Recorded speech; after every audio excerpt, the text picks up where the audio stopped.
not 2 is an intensely sequel-y sequel, but I think that's a feature, not a bug. And the real emotional question at the heart of this film is, will Samara Weaving ever get a cigarette? I don't think it's a spoiler to say that Ready or Not, Here I Come is one of those sequels that does feel like a retread of the original movie, but with how much this movie leans into its here we go again energy, I think that's the gag, the bit, the shtick. And importantly, it's the emotional through line for your protagonist, as Samara Weaving's Grace spends the entire runtime thinking, oh my god, how could this be happening again? And the why for why it's happening again, which again, not a spoiler, this is in the first act of the movie, answers a question that I had immediately after the first film, which is, what does Grace get for winning that game?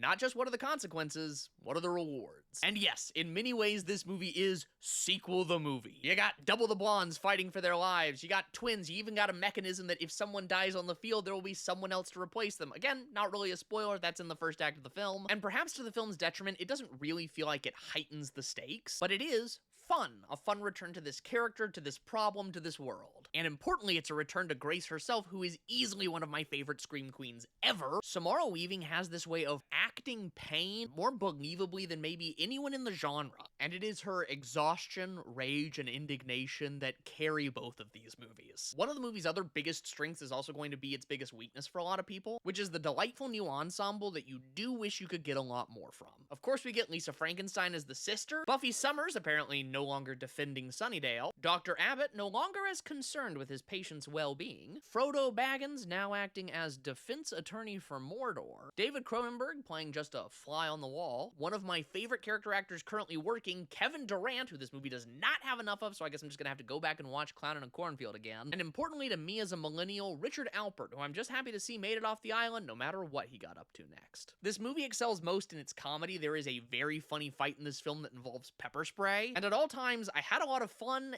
and wish the movie went even farther. It's a more familiar retread than I think a lot of people were expecting, and not nearly as audacious as it could have been. And at the end of the day, I'm not gonna begrudge myself a roller coaster just because I know another roller coaster could be taller and faster. Especially if that roller coaster is led by Samara Weaving, who should be in no less than 80 movies a year, and particularly if we get to enjoy her as the bride again.